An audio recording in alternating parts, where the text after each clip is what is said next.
Bonjour, je m'appelle Anne, je suis directrice des expositions de la médiation ici au musée et nous sommes devant une œuvre de Bernard Venet qui est un artiste d'origine française qui a mené l'essentiel de sa carrière aux États-Unis où il a d'ailleurs un studio. Il travaille à New York depuis le début des années 60 et c'est une œuvre, j'imagine, que vous avez choisie parce qu'elle évoque votre macaroni symbole du Muséum X.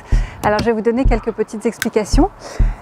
En automne 1995, Bernard Venet a été invité à venir à Québec et il a découvert ce site exceptionnel des plaines d'Abraham qui surplombent le Saint-Laurent. Il a commencé par de la peinture et ensuite, à partir du milieu des années 70, il s'est tourné vers la sculpture. Et ce qui l'anime, c'est vraiment le travail autour des mathématiques et comment un concept mathématique peut s'exprimer dans l'espace. Alors depuis les années 1982-83, il travaille autour du thème de l'arc. Et ce que nous avons ici, en fait, c'est une des nombreuses sculptures qu'il a réalisées dans le monde entier. Celle-ci, contrairement aux autres, n'est pas en acier, mais elle est en aluminium peint. Et elle s'appelle deux arcs de 245,5 degrés chacun. Et c'est vraiment une emblème de sa pratique depuis les années 1980 que d'inscrire des formes géométriques dans l'espace et particulièrement la forme de l'arc.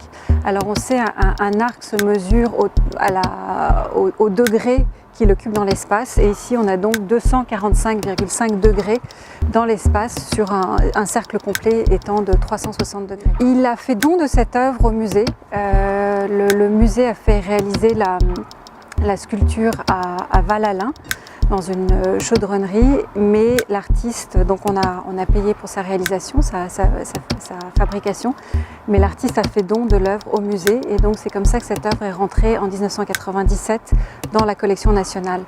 Elle occupe ce site qu'il a choisi depuis cette date.